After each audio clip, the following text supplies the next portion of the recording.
Councillor Mammoliti. So I'm going to move that the City Council approve a 0% tax increase for 2017 for all property classes.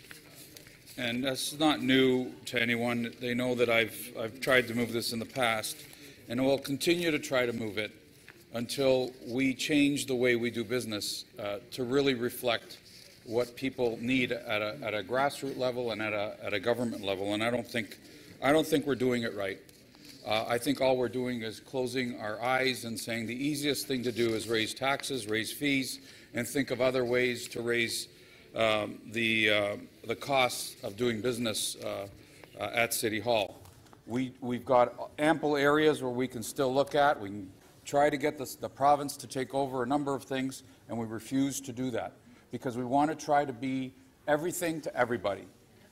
And so I want to just say, I had a very successful meeting the other night, and for those of you that didn't show up, it's too bad, because there was about 750 people there, all wanting to say something about this particular budget.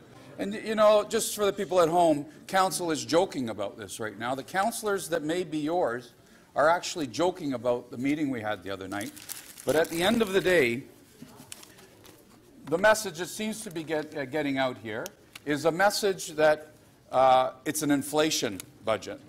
The property taxes are going up to inflation, when in reality that's not the case. And I just want to act for a second as a homeowner who is ready to open up the tax bill. And the tax bill at home comes to a homeowner, and the homeowner wants to open it up and says, well, I believe the mayor when he says it's inflation. I believe council when they say, well, it's 2%. At the end of the day, the first person that opens up that particular tax will see actually close to 5% increase in their property taxes. Okay, and I'll get that to you in a minute in terms of how it works out, because at the end of the day, it was admitted by even staff earlier that 3.9% is really the property tax increase that people are going to see with all of the added items. And then when you factor in the rest of it, whether it's garbage, or whether it's water rates, it's at 5%. And when your constituents open this up and you're telling them it's an inflation of 2% increase, they're going to laugh in everybody's face, and they're going to be disgusted to know that we had an opportunity to change that today and we didn't. The second scenario is for the suburbs. And while we try to hide our head in the sand with respect to this, this is the second taxpayer that's going to experience a whopping what the hell is going on here when they open up the bill. And they're going to open up the bill in the suburbs, and they're going to see a 13% increase. How do you break it down?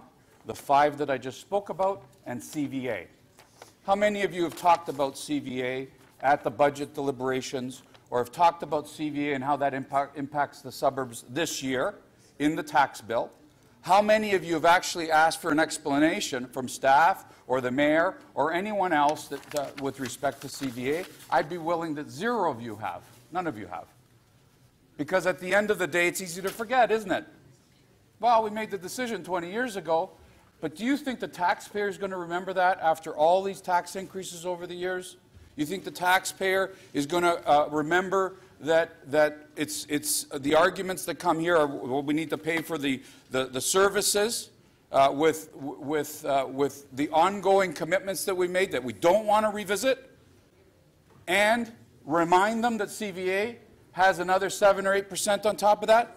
I say to this council and to the mayor that when you stand up in public and you say inflation 2%, the first thing they're going to think about when they open this up is that they have been misled. The public has been misled on this budget. And they are going to be furious. Kid you not. Kid you not. Because while Councillor Cressy speaks to newcomers, with all due respect, the people that pay these taxes, quite frankly, are the people in our communities that many of them, if not most of them, have been here for quite some time. and they feel like they're the ones that have to contribute consistently, whether it's through their property taxes or whether it's through their cars to get to work. And if we're not hitting them at home, we're hitting them with their car. Thank you, Councillor Mammoliti. Wow, that was fast. We do have a question for you. 3 minutes clarification of the motion only. Councillor Giorgio. Thank you, Madam Speaker. Would the councillor like to elaborate what he meant with newcomers and how that relates to the to this motion? I'm just wondering, are the newcomers any less accountable or less wanted than the people that have been here for 30, 40? Well, you mentioned newcomers, so elaborate, please. No.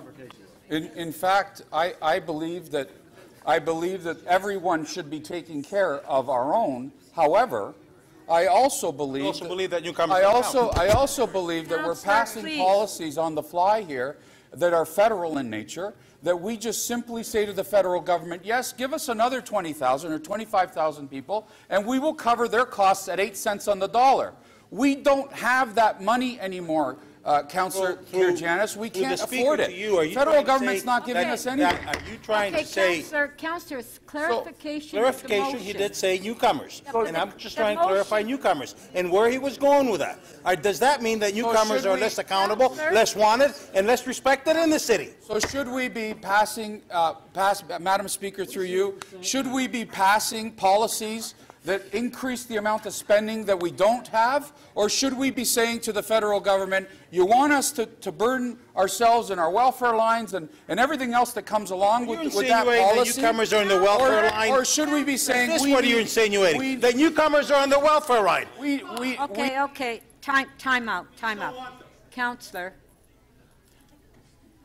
I think that in fairness, the federal government should be giving us the transfer payments required to continue these kinds of policies and these kinds of commitments. They're not. They're saying, here's all these people that are coming to your city, and we've got councillors standing up saying we got to take care of them, but we don't have the money. And all we do is increase property taxes and increase everybody's expenditures without them having to be able to take care of their families, Madam Speaker. Thank you, Councillor Mammoliti. Councillor Carroll.